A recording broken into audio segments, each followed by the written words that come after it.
Just a second. It's good to see familiar faces, even though I've only saw them one time, and new face. And we have a lot of stuff to cover today. So we're gonna yesterday we just did sort of like an overview of what we were thinking about Sabbath school, and we're glad you joined us today. And are you a teacher or Yes, I'm a teacher. And where are you from? Wilmington, North Carolina. Wilmington, okay. And I teach teens, young adults. the tough kids, the tough crowd. All right, and where are you from? From Statesville, North Carolina. Okay, great. Now, I think everybody else, did I see everybody else yesterday? Yeah, you weren't here. He was here. Yes, this is my wife. Yes. And are you involved in Sabbath school? Mm-hmm. And what role do you play? I teach, and I just resigned from being superintendent because I have to go back and forth to Florida to take care of my mom, so I couldn't meet the commitment. Okay. But I'll be helping as much as I can. Yes. And that was my same situation. I told you I was superintendent at Atlanta Berean for 9 years. I never thought it would be that long, but I'm just gone too much to continue it. And it really wasn't fair. They said, well, you could just stay a superintendent, and, we can, because we did a lot of, you have to stay in touch with your team members. And so we did a lot of conference calls and emails, but it just wasn't fair. And we need new blood. I don't have all the answers. We need new blood always coming into our teams. Cell phones on vibrate, is that the message for there? I broke the rule. Oh, okay. So with that being said, for those of you who weren't here yesterday, you'll be okay. Here's what we did yesterday, just to summarize. We looked at what we were actually trying to accomplish through Sabbath school. So those were some of the things that, as a team, we answered. And they were quite interesting, the answers, what we were trying to accomplish. And they were all positive, but we had to, we're going to have some practical strategies to accomplish those things. It's one thing to say, this is what we want to do. It's a whole nother thing to say, how are we going to do that? It's not just enough to say it. So we looked at who we were trying to track. We got some nice input, and one of the main ones was young people. We must find a way to attract younger people to Sabbath school. All right? That 21 to 45 year age group we must attract. And does anyone remember what I said one of the ingredients of growing Sabbath school that we didn't talk much about, but I mentioned it, that if we made sure that this part was going well. Does anybody remember? It'd be nice. Children's, that to attract the age group, to sustain Sabbath school, those are the folks that have little children. And we must make sure that our children's classrooms, at a very minimum, are great, decorated nice, and nice music, and nice, sweet teachers. I want to emphasize that, sweet teachers that aren't irritated with the children and snapping at the children. Our lower division, some of our kids are inner city children. This is their only exposure to religion. And they give them snacks. There's no health debate, about that. We give little children snacks. They enjoy the whole process. Because I need their parents to say, well, the kids are bugging me to come to Sabbath school. I'm going to come, and then I'll have them sit in my adult classes. And hopefully my teachers will keep their attention so they'll come back. So we talked about who we're trying to attract. We heard some of the things, how we should attract them. My great reveal was to be what? Be nice. Just be sweet. It covers a multitude of sins. Just be sweet. All right? With things we were doing well. We talked about areas that need the most improvement. We covered that. And I think this is where we left off yesterday. So today we're going to talk about change.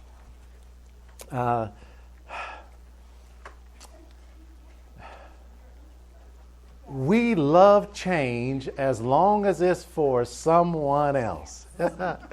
I'm all for change if it's about you. But the minute my wife forces change on me and catches me off guard, my guards go right up. I mean, over little things like, where's the couch at? Why'd you move the couch over here? So little silly things like that. So we're going to talk about change because, as a wise man said, if we keep doing the same things, we're going to get what result? Same result. So it is not enough for us to find better ways to beg people to come to Sabbath school. That's not going to make it. We can be creative in begging people to come, but unless they find value, they're not going to come. So we're going to help them find value. When you leave here, you'll have some steps. So let's talk about change. Now, I want you to broaden your mind for a second. I want to know what you believe are some of the ingredients necessary for change, but don't limit it to Sabbath school, in life general. All right? Take your mind, broaden your mind. What are some of the things necessary in order for change to take place? Show you care.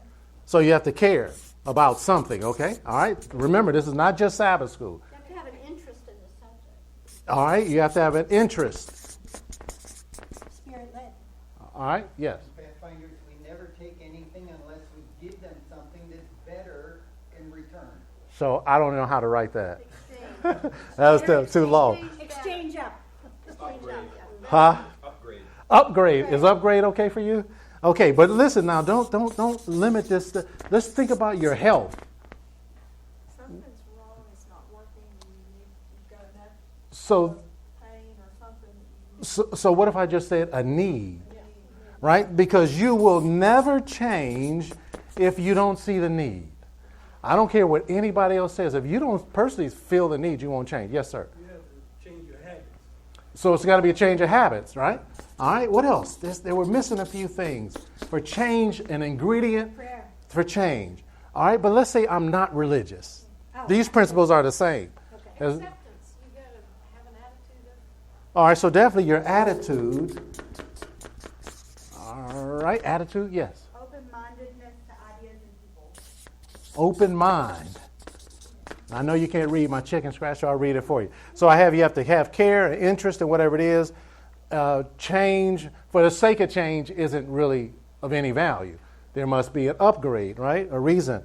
So you have to see the need, change your habits, your attitude, which also involves being open-minded. But we're missing a primary ingredient. Love is the same as care, isn't it, or not? Yeah, love, but yes, relevant. Holy Spirit, but let's say that we're talking to non-religious people, and they say that they want to make a change in their life, whatever it is. They want to go back to school. They want to write a book. They want to do a song, a CD, or something. What are we going to tell them? Conversation with them to find out. Oh, I think I heard part of it. A vision. And here's how I want to summarize that. Here's the three things, because you got it now. Here's the three ingredients that we're going to talk about today that are necessary for change. I must know where I am. That deals with the need. And we're going to have to be honest. You're not going to change if you're not honest. So if you're honest with yourself about your Sabbath school, you might say, well, listen, no one's coming to my Sabbath school. That's where I am. And the second ingredient, I must know where I want to be. Where am I trying to go? And I must have a what? I got to have a plan. If there's no plan, there's no change, right? All right, I'll give you a second to write that down because we're going to do this together.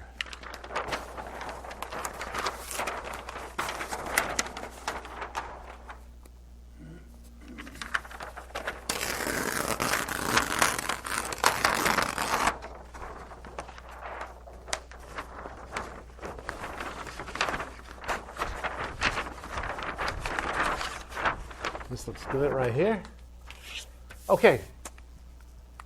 Everybody write that down before I move past it. I must know where I am. I must know where I want to be. And I must have a plan.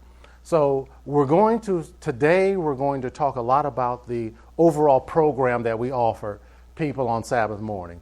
Tomorrow we'll spend most of our time or exclusively on how to facilitate in a way that people say, oh, I love that. because the days of lecturing are over.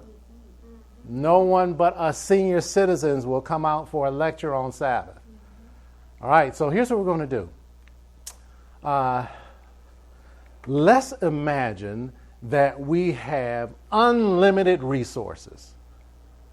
We have all the money in the world, unlimited resources. You can do a lot with that, right? Right? Some of us, we things come to our mind right away. So here's what we'll do. 1, 2, 4.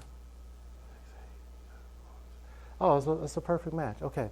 Here's what we're going to do.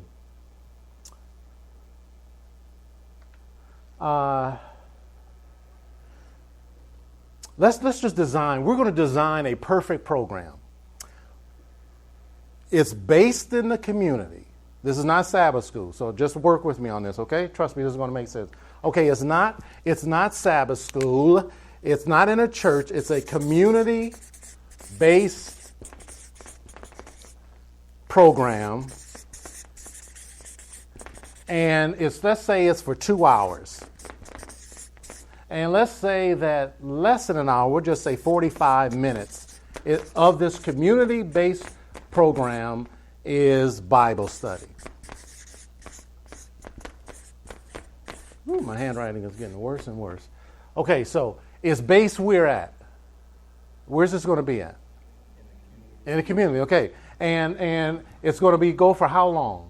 2 hours. 2 hours. And a part of this program for 45 minutes will be a what? Okay, so here's what we're going to do. This side here, I'm going to give you one job. I'm going to give you another job. Your job is to tell me, let's say for 2 months leading up to the event, I want to know what you would do to prepare for that event if you had unlimited resources. You follow me? Find out what the needs of the community is. Oh, you're going to wait. Don't tell me yet. You're ready to go. But I mean, you got to think big now because you have a lot of money.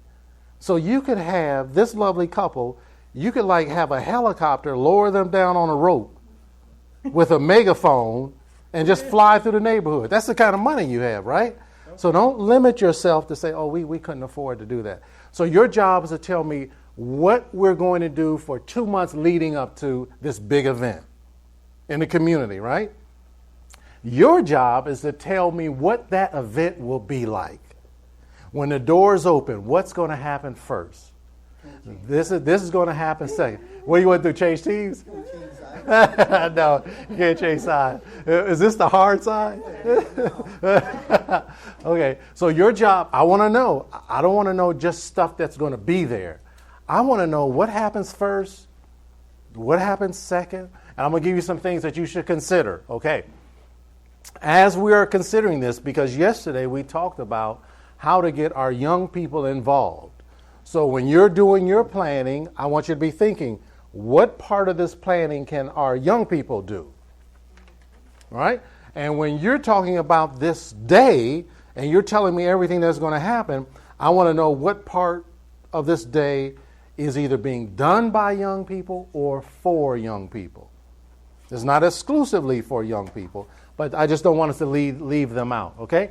What questions do you have? It's pretty clear. Pretty clear, right. Okay, so we're going to do this. I'm only going to give you like 8 minutes to get this done. That's all you have. So here's what we'll do. You will pick someone on your team to be the scribe who will write it down. Your team, I'm going to put you guys over here. You'll have to all gather around, find someone who will write, and then someone who will afterwards tell us what you guys came up with. Your group is on the wall back there. Find someone who will write. I'll hand this to you, and whoever takes it. And we have 8 minutes, so you guys should be on your feet over here. I know you guys came in late, so so you're designing a public-based program in the community, and I want to know what that would look like if you had unlimited money. It's not in a church. It's community-based. What it would feel like, what it would look like. I want to know what it would. When I walk in the door, what happens next? Then what happens next, and where do these people go? You got me? Okay. All right. Everybody can close But make sure there's 45 minutes for a Bible study. Okay?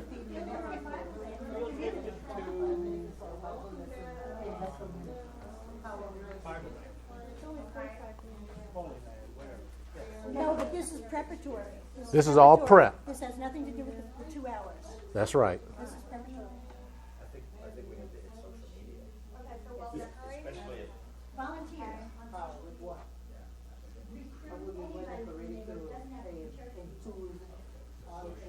Need help with whatever.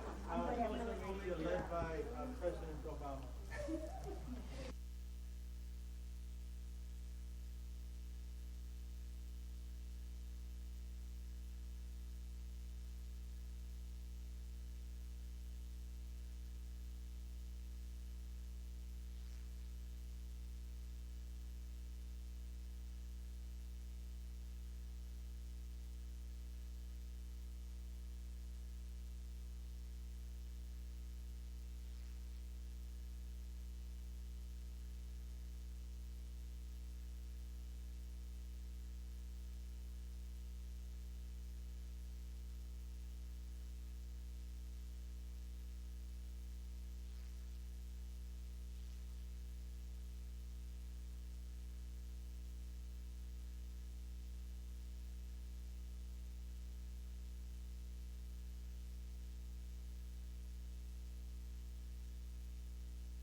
You can see the connection.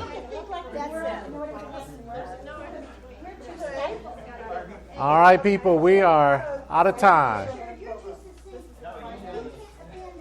put a children's program. I see what you're doing. I didn't see that before. To the point. Okay, that was interesting, to say the least. We failed though. I doubt We that. didn't use our 2 months. I doubt that. And you can leave that there. Pick a spokesperson for your team. It doesn't have to be the scribe. It can be the scribe. But pick a spokesperson. You guys have who's talking for you. Okay? Now, before we proceed, a part of my interest is always in how teams work together. And as a Sabbath school leader, it is vitally important that your team works well together, right? And and sometimes in these exercises, we see some common things happen. I'm not saying it happened now, but sometimes the loudest voice will dominate, all right? The loudest voice will dominate.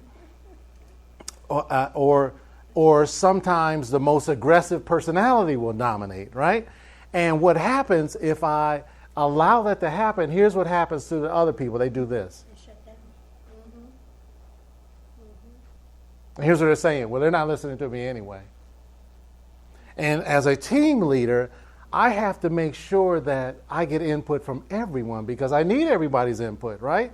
So even those that are a little reticent of speaking out as much, I'll say, well, Mary, what do you think about it? You know, just to make sure that I'm including everybody. So I'm going to ask you how your team functioned when you come up. Be honest, all right? But before I do that, I think I just need to make this just a little bit harder. So now, I have one more question. I think I'm going to put this right here. All right, that took us a little more than 8 minutes. That was too long. You had too much time. Absolutely too much time. All right, your job now, I'm going to give you guys another job, but you can only have 7 minutes for this, okay? Your job now is to tell me what the program will be on that day. Their particular job? No, the job. Because now your job, you're going to tell me how you would get ready for that day. You guys did all that great stuff. Now I want to know how you think we should get ready in 2 months leading up to it. With unlimited money. Now you did all this great stuff getting up. I want to know what you think that day should be like. When the doors open, what happens first? What happens second? What happens next? 45 minutes must be a Bible study. You have a 2-hour program, don't leave it out, okay? People, we have 7 minutes this time to get this done. So you guys back at it. You don't have to be the scribe, but they're probably going to make you the scribe.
Yes, yes, yes.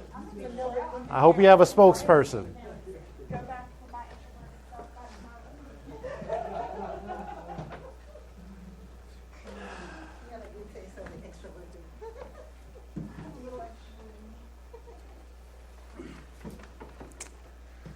Which team volunteers to come first? Okay. All right. So if you could bring that whole board up, and let's start with the prep. Bring that up here to the front so everyone could see it. And I'll turn that off here. Okay. First, tell me your name again. Richard. Richard. How did your team function? I think we did pretty well. Everyone had input. I think great or small. Yeah. I thought you guys did a good job. And you're going to first go over how you're going to prepare in the community for this event. All right, so go right ahead. Tell us what you have. Okay, in no particular order. Okay. Since we have unlimited money, Yeah. anyone who's interested, we'll give them a free trip to the Holy Land experience in Orlando. Well, that's nice. All expenses paid. Total social media blitz, Facebook, Twitter, Pinterest, whatever is available. Of course, using TV, radio, newspaper ads, corporate magazines, any way people get information today, and do zip code mailings. And since it's unlimited, you can do it for 100 zip codes. It doesn't matter. Okay. You have a main speaker for the event. Would be Ben Carson or Dr. Oz. Okay. Now, is that for something leading up to the event, or Yeah, all the? this will be leading up. Oh, so you're going to have a. So main speakers like for weeks leading up. I see. Different topics. Okay. Different presentations. I like that. And continue to promote the event. We'd survey the community, get a demographic of the community, see what their needs are for all ages. I think that's key. So, why did that? How did that get on the board? Where did Well, that? I could tell you how it came to my mind. Is Okay. About 4 years ago, I was here and they did a week-long presentation on church planting. Okay. We talked about getting an area demographic around your church, so you're not wasting time doing programs that your community doesn't need. Yes. That we think they need, but not what they Yes. necessarily need. Yeah. And what we also did, the youth of our community from the Waynesville Church knocked on every door within a mile of the center of Waynesville and Yeah. filled out surveys that people were willing to serve. And then we had follow-up Bible studies. So it was the youth that was interested. They are the hands-on of the church. Yes. I love that. Old people Great. don't like doing that. But young people Okay. Of course, offer free health programs. Seems to be working. The GC and a lot in California Yes, have been doing free health programs. Hold weekly fairs leading up. Incorporate Florida Hospital, especially in the health programs. Offer food and prizes, giveaways. Incorporate sports and music, especially Christian concerts, maybe movies that might tie in, Christian themed, Christian concerts, all related to these weekly fairs and programs leading up. Set up a website that we can direct people to. Wow, that's nice stuff. Plain banners and skywriting Oh. to promote in different, of course, in every area. Yeah. Put ads on buses and benches, promote at schools and universities, anywhere that people might be congregating, and of course pray. That's really good. Any questions for this group? They sure have money. We had to think that way because it was outside our box. Yes, yes. I'm just wondering if the buildup is so much that the event is going to be anticlimactic. We're going to find out in a second. Because the build up is great. I absolutely love this. And with the exception of maybe the plain banners and the ads on buses, a lot of this can be done in inexpensive ways. This isn't all like pie in the sky things, you know. Excellent. Okay, so let's put this aside. And are you part two also, spokesperson? All right, so so let's see. You did all that excellent community work. You found out what the community needs are. You've been taking care of their needs, and now they're coming to this event. And what's going to happen? Okay, so we have parking details, so we're expecting millions of Oh, people. I love that. So we need to have people coordinating the parking. As soon as they walk in, a warm welcome. Everyone has to be greeted. Richard, we didn't have limousine delivery That's true. for people. For those Limousine delivery. those who can Yeah. use it. Yeah. Okay. That'll be part of it. We'll work out it. Hey, you have the money. Parking. Okay. Hosts and guides to direct within the facility, especially incorporating the youth, so everyone would know where to go, help with seating, really limited to very basic presentation, which is basically dramatic recreations, perhaps, of some key biblical stories, maybe in a contemporary way, but of course holding to the biblical concepts.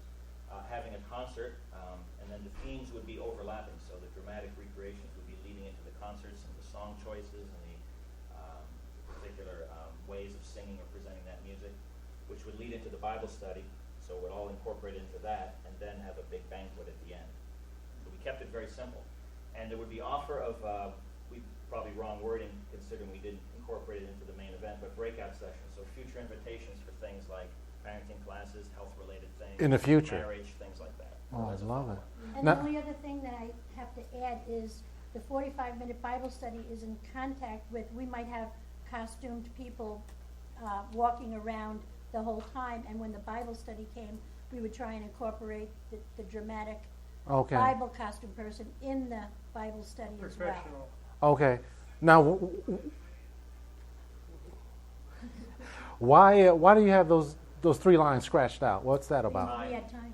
We only had a 2-hour Oh, event. so I see. So we really wanted to focus on the dramatic recreations, the concert, and then the 45 minutes here, and then the banquet. That's pretty simple too. What you have there so far.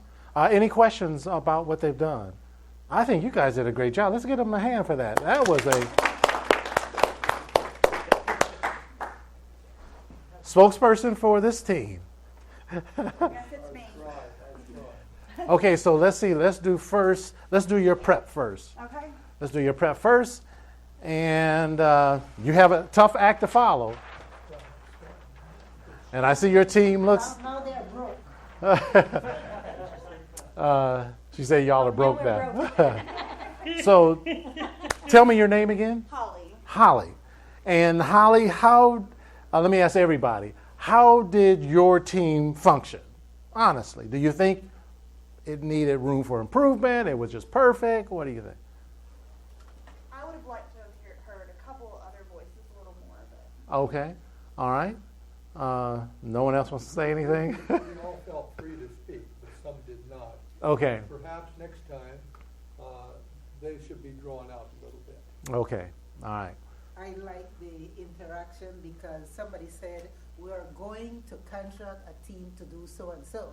Then somebody else says, hey people, we are the team doing that, so and so and so. Yeah. That was it. Okay. That's nice. Okay, so what are you going to do to prepare for the event? What do you have? So our main thing is building a committee that will build bridges. Okay, bridges into society. We're going to do volunteer, maybe the fire department, police department, whatever is open. So we're going to have to call around and see what is available that we can get into within this 2-week period of time. Vet clinic, unwed mothers, but we don't want to split ourselves too thin. So we have gotten, because we want it to be personal. Okay. Okay, so we've got different people going out on different days to do those things. Then we also have the post office at the beginning. We're going to be sending out flyers, and we're going to be laying them in the post offices so people can grab them while they're there into our local area. Then we're going to be doing music in the park about 3 weeks in, and we'll have people from our, church, our own people, and we can hand out flyers and whatnot, whatever we feel that we, need, maybe even offer some food or something. Okay. Then, let's see. We want to do a flying advertisement balloon. We did not decide when we were going to do that, but Okay. we're going to do that to get people to really be like, wow, what's this big thing happening? Then we have the radio and TV. At 4 weeks, we were going to the whole time we're going to do the radio and Facebook. Okay. And then TV, we were going to do for the last 4 weeks, and we're going to do, what did we do here? Is that TV? No, this is the newspaper. So the newspaper leading up to the last 2 weeks. Okay. Because that's when people are going to be reading the newspaper and keeping it in their mind to do so. And then when we get up to our meeting, we're going to have one of those big skylights, because we're going to do it at night, like right around dusk or whatever, and have one of those big skylights and laser lights outside so that people want to see what is that, what's going on, and follow the light in. And I see vet clinic. See, I was going to say that. That is a great idea. The vet It's clinic. outreach. It's so that we can say, hey, we're in the community. We're here. We're part of you too. Mm-hmm. And people feel connected and build bridges. That's a nice They love ad. their animals. We're offering vaccinations for the puppies or whatever. Yeah, and we Oh, were I love talking that. about that. We didn't get a chance to write it, but we were talking about maybe giving things like maybe a card that would help unwed mothers, and giving out, the vaccinations or things for the animals. I love that. Any questions for them on their preparation? The unwed mothers? Well, this is just a ministry that we thought we could outreach to. It's just a bridge. So we're just thinking of things within the community that we can build bridges into so that we can say we are a part of your community and we are here to help. So you would have resources for unwed mothers, I guess. You want to call Correct. it unwed mothers, Okay. or want to just call it single parent home? Yeah. So you don't get it. Offend anybody?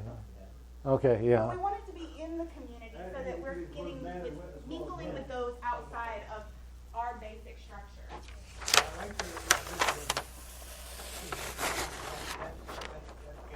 Yeah. Somebody did. All them. Oh, okay. So it's paying off. Okay. All right. So now the day has come. Tell me what's going to happen. Okay, so everybody is to come in, and you're going to have about 5 minutes of welcome while people are coming in the door. It might take longer, might not. But during that time, there's going to be intro to let people know that we have food and that everybody should fellowship together for a good maybe 15 minutes. We changed this. We weren't really deciding on how long we wanted this to be. So about 15 minutes for fellowship to get your food, and then we're going to start music that we pay for and cater in. After the music, that's going to be about 15, maybe 20 minutes in, we're going to have intro and prayer. And we're going to separate into groups that would be groups that people would want to be a part of from our community. And what are those groups that you have? Well, right now? here we have cooking, we have gardening, we have, I just put personality, I was just thinking something and throwing Okay. it out there. Finances, and then some youth programs for the kids to go to. Okay. They'll go to those for about 45 minutes, and then we're going to come back together for current events, building into our Bible study. Okay. And this was just an idea that we threw down there. So. All right. Questions? I had one and I forgot it, but I'll think about it. Okay.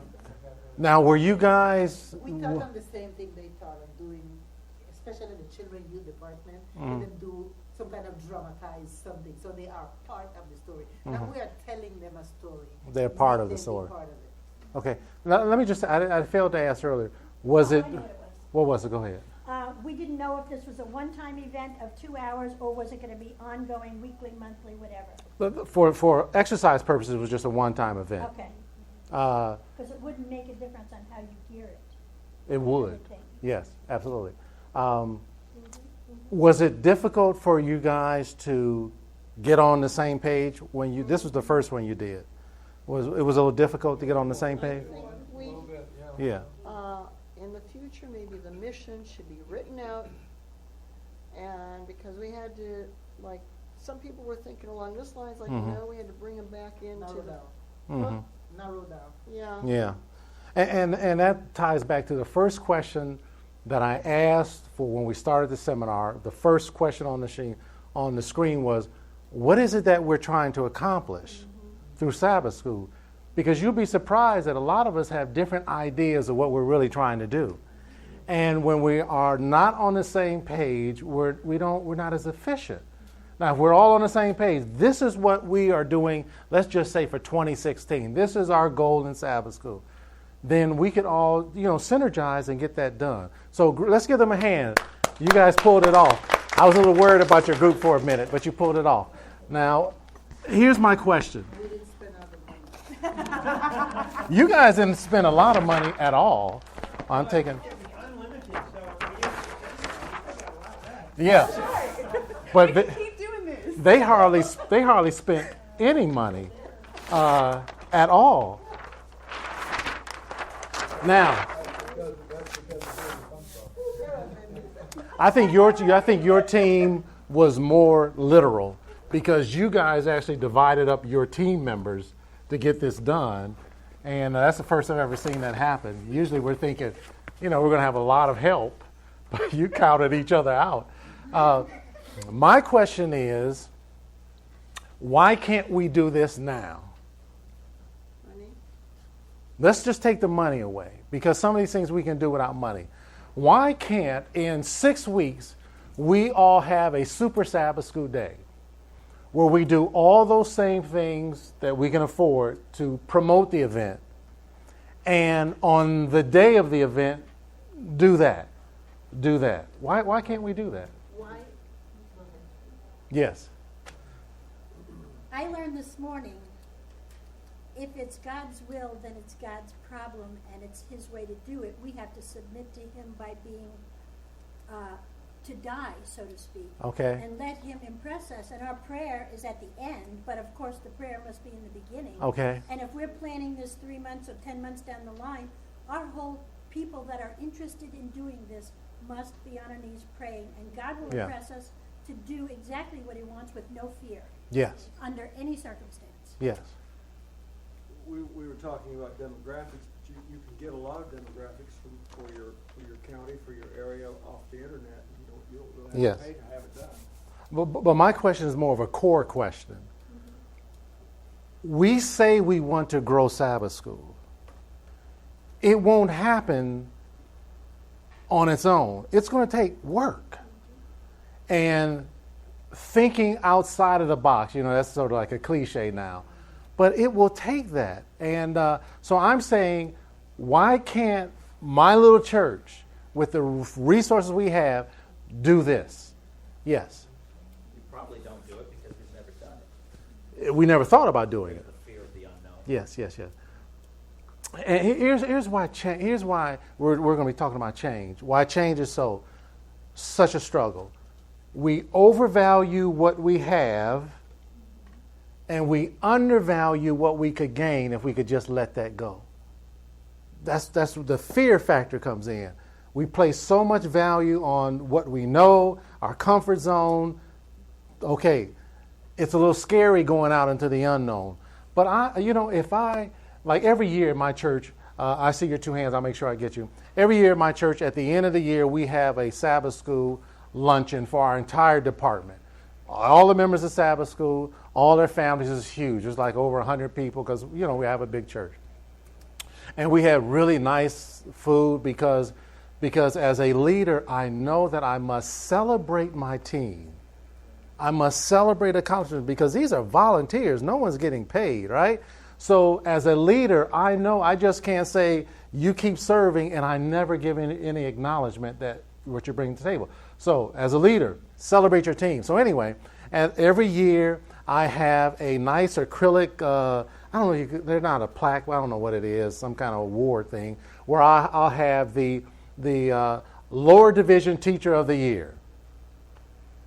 Lower division, the children's, that's what we call it. We need another way, children's minute, I don't know what to call it. And then I'll have an adult teacher of the year award. Everyone deserves it, but it's a tradition now that we want to just recognize somebody who's really done, they really put a lot of effort into what they've done. But what I wish I would have done was had an award for the worst failure of the year. For that one person who said, let's try this, and it didn't work. I see. I should have gave them an award.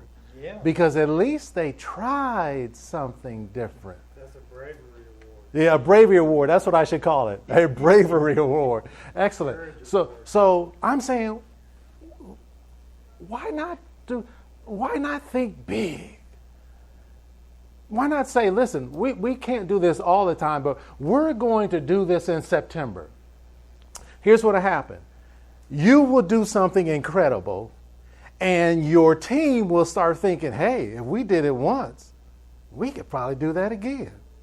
And all of a sudden, we're now thinking on another level of excellence that we weren't even thinking before. So I saw your hand in the back first, if you can remember what it was, and then your hand, yes. You ask why that would be difficult. Yeah. Unless you did it on a Sabbath, because Adventists are good at coming to church on Saturday.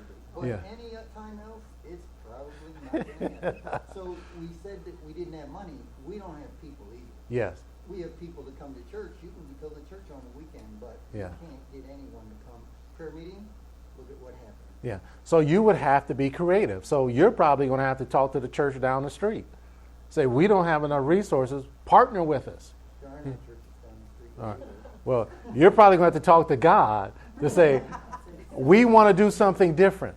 I told you yesterday that God always asks us to do big things. All through the Bible, he asks people to do big things. Okay? I saw your hand. Well, when you said not too long that you celebrate your church. I celebrate my team. Your team. Yes. Because of the courageous and the work they did and Yes. the commitment to Yeah. prepare every week for such a long period. Yeah. I tried to do that, and I promised them I would never bother you trying to celebrate me again. They didn't want to go here because this, they didn't want to go there because that, they didn't want to go there because, oh, that's too hot, then that's too cold, then it's too much mosquito. I'm like, okay, forgive me. I would never try to encourage Oh, you. I wish I could say I understand. I do understand, but as a leader, you can't take that attitude. You have to be so thick-skinned that you will say, okay, that didn't work. Maybe there's a better way to celebrate my team. Don't give in to the frustration, which is natural, because as leaders, I told you, as a leader, sometimes all you hear are what people don't like.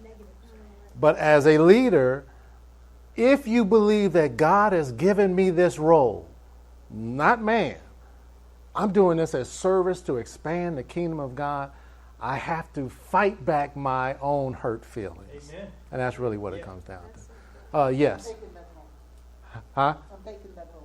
Okay. All right.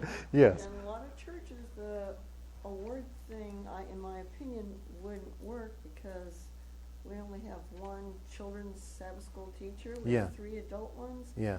And if you're awarding one, the other 2 are going to feel like So award losers. them all.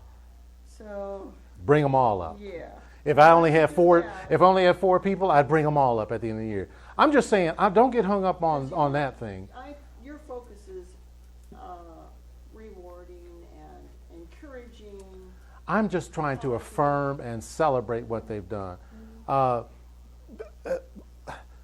That's really all I'm trying to do. I want my team to know I value what you do. That's really all I'm trying to say. So I don't get hung up on can we do the trophies or not. My main point of this discussion is I want us to start, while we're here together this week, to start thinking big. Let's not just settle for, say, well, this is all we can do. We can't change anything, okay? All right. Did I miss anybody?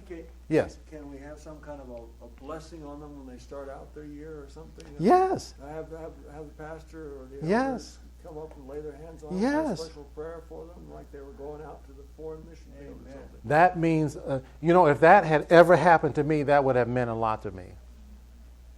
If, as a leader, and I'm not crying, but as a leader, there was hardly ever any acknowledgement from the other auxiliaries of what Sabbath School did. Those folks that are down there every week with those children, They feel ignored. like People don't even know they go to church. and they have the hardest job because as an adult teacher, you basically come in on Sabbath and you stand there and teach. These children teachers, or at least my staff, they're there during the week. On the season, they're decorating their walls and they're lining up tables and they're dealing with bad children on stuff. And I must let them know I appreciate their efforts. Okay, so did I get everybody's hand? Hopefully I did. Take that for what it's worth. Here's the 2 things that I believe. All right. Oh man, time is flying.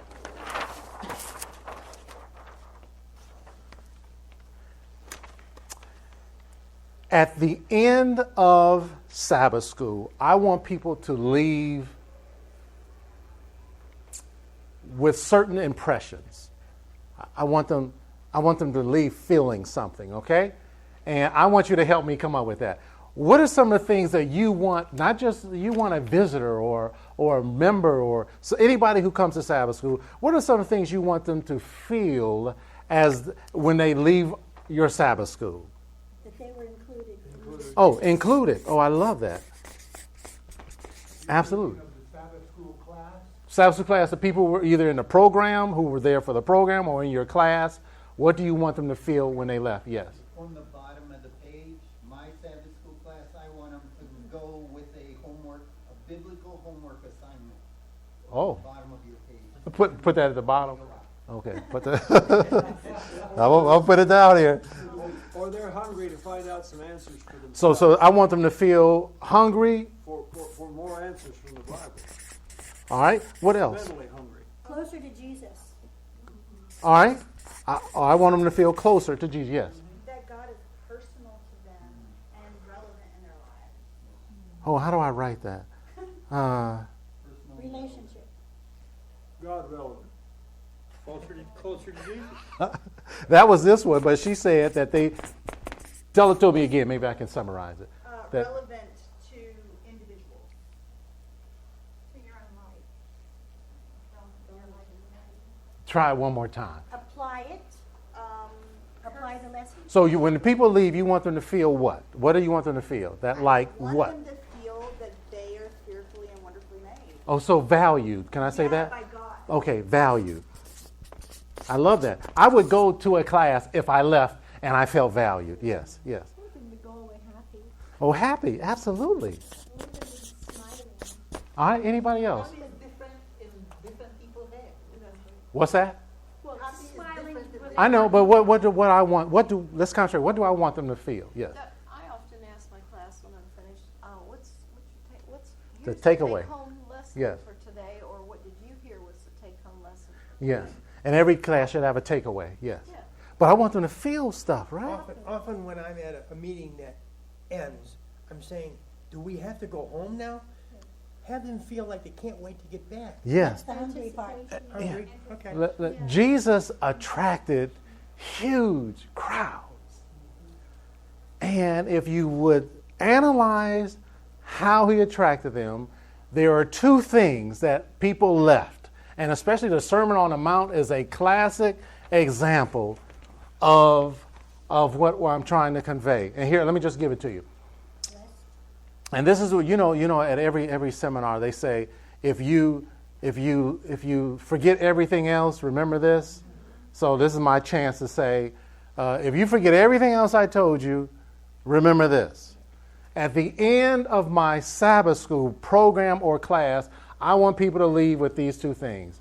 I want them to be inspired and encouraged. I don't want them to just be informed. That's not enough to come back. Jesus attracted people because he inspired them that they could live a different life. And he encouraged them for the life they were currently living. That's powerful. Because there are people that will come to our Sabbath school class on Monday morning. They're on the job. And I would love for them to think back on something they heard or we discussed in Sabbath school that gave them courage to deal with what they're dealing with. Now, that's going to take some work to make that happen. Yes? I was going to say, I don't know if this fits in or not, but I was invited to go to a funeral for a former patient of mine. Yes. And the Baptist pastor who was there told us that he was bivocational. He worked as a farmer, but he also worked as a pastor. He seemed so sincere that I was interested to come back to that church, and he wasn't there. I mistook it. I went to another church, another service, because his sincerity just drew me. We usually talk about how Jesus was down on hypocrites. Yeah. The opposite of a hypocrite is somebody that's just absolutely sincere. I love and that. I was amazed how drawn I was to this man who I never met before. He just seemed to be Powerful sincere. testimony. And he doesn't even know you have this testimony. That's the beautiful thing. Well, Oh, you told him since? I told him when I went. Well, the church where the funeral was one place. The church that he's presently serving is another place. I've been to both. Mm-hmm. The one church where the funeral was twice, and the other place once. I went there, and I met some patients that I knew there, but I went there because I've never heard. I mean, this is I love that. Throw off on my Adventist pastors, but this man just seemed to have so much sincerity. I love that. That sincerity drew me. It wasn't the glitz. His preparation was good, but I don't know.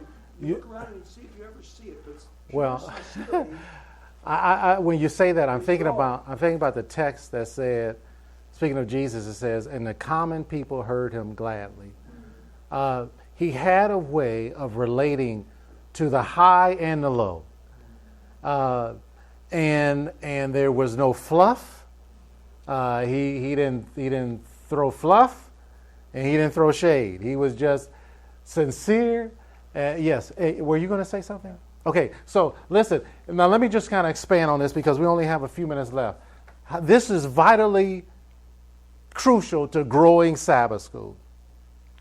If I leave Sabbath school and I feel this, chances are I will come back. If all I feel is informed, and especially if all you're doing is talking about something that we talk about all the time, there's nothing new, and we're just going through the motion, I'm not too interested in coming back. Unless I don't have anything else to do. Then I might come back. I've been locked up in the house all week. I'll go to Sabbath school because I don't have anything else to do. So to make this happen, Sabbath school must be a no negativity zone. Amen. Now let me tell you what I mean by that specifically. I don't want my superintendent getting up chastising people for being late. Amen. They know they're late. Don't waste your time. I just want them to say, hey, we're having a great time today at Sabbath school. Thank you for coming. Nor do I want my teachers chastising people for not having daily lesson study. Don't do it. Shame, scorn, that's not how we're going to draw people. Yes. We have one lady that if the readers don't ring the warning bell, this time they forgot to get in. And she has to interrupt the whole study Yeah. to tell everybody that these people are wrong. Yeah, it's sad. We do things that don't make sense. But at the very minimum, my team must be positive. That doesn't mean we don't talk about real issues. But we are not projecting negativity. We're not scolding people for coming late. I want my team to concentrate on let's make sure when they come it's worth their time. Right? I'm not scolding people for not having daily lesson study, but I'm going to teach in such a way that they'll say, man, that Bible study was great. Because I'm assuming that most of the people in my class every week where I go at, I'm assuming most of them didn't open their Bibles all week. And that's fine with me. Some teachers say, well, we would have a better class if people studied. Well, Jesus attracted people, and he wasn't depending on what they studied or not. I need to make sure I'm ready as a teacher. The onus is on me. And if I do it right, people are going to be blessed by it. And we're going to spend a lot of time tomorrow talking about that. Here's a quote from Ellen White, one of the few quotes I have on here. And this is true. Satan's work is to discourage the soul. That's his job. Christ's work is to inspire the heart with faith and hope. So as a Sabbath school team leader, and as a Sabbath school teacher, as we're planning, I'm reminding my team this is what we're trying to do. We're not just trying to inform people about doctrines. We're trying to help people spiritually grow and to fall in love with Jesus, which I should be on that path myself. Okay? All right, let's see what was here. We did that. Let's see here. This is where, okay. Oh, that's some good stuff. Oh, I have 3 minutes. I'll give you some of this. That's some good stuff here. I won't be able to give it all to you. Let me tell you what this means. When we're talking about growing Sabbath school, this is what this represents. I'll quiz you on this tomorrow, and I'll have a gift for somebody who gets it without reading their notes. This means, are you willing to pay the cost? I got a nice pointer on there. Are you willing to pay the cost? That's what that first one means. And this means survival or success. Those are our choices. Survival or success. And I have to give a clear path forward as a leader, okay? This one stands for what? How much the cost? Are you willing to pay the cost? Because a lot of people say, hey, I want to go to Sabbath school, but I'm not willing to pay that cost. I'm not going to work any harder. Do I want to just survive? Or do I want to have a successful Sabbath school? In order to do that, I must have a clear path forward. I'm going to let you go on the last one for Sabbath school superintendents. If you're a teacher, you can zone out on this part. This is for Sabbath school teachers. Superintendents. If you are a Sabbath school superintendent, let me find the best way to say this. You are not Tom Cruise. You are Steven Spielberg. You are not the main attraction. You're the person to make sure the program is running well. Here's what I mean by that. I've gone to some churches where the superintendent is constantly in front of the mic. If Sister Smith is on the program and they have it printed out, Jane Smith, like we print ours out. Some churches don't, that's fine. But we print ours out. We have to turn it in by Tuesday and all that. So if it says Sister Smith is doing, let's say, special prayer or prayer, the superintendent feels they need to get up and tell me that Sister Smith is doing prayer. And then when she sits down, they get back up and say, thank you, Sister Smith. And now Brother Jones is going to bring us this. That's what I'm saying. My job as a superintendent is to make sure, all right, Brother Jones, now you know you're next up. Why are you in the back of the church? Let's go. All right, are you guys ready? That's the best superintendent is the one who's making sure it's running. The number one problem of most superintendents is that they talk too much. The second problem with most superintendents is they talk too much.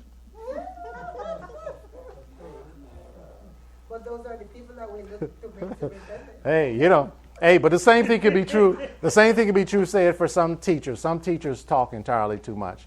And I'm going to spend time on teaching skills tomorrow. And I guarantee for those of you who try it, it will work. Now, does anybody use SSNet, the online SSNet? Now, you know I'm on there. You know I'm a writer on there, right? Did you know that? No, I thought I was more famous than this.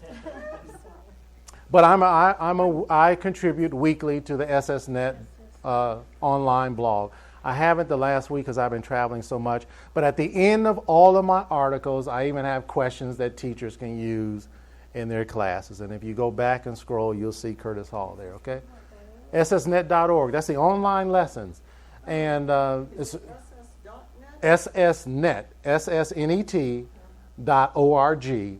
And you can study your Sabbath school lesson online. You don't even have to have a quarterly. They have hyperlinks to all the scripture texts and all the Ellen G. White references. It's a great resource. With that being said, are there any questions as we dismiss? An observation. Just give me some ideas. You just said that superintendent not supposed to be the most talkative ever. Okay. So, one of the things I read from Sister White said that even if the superintendent make the program, it's not about you.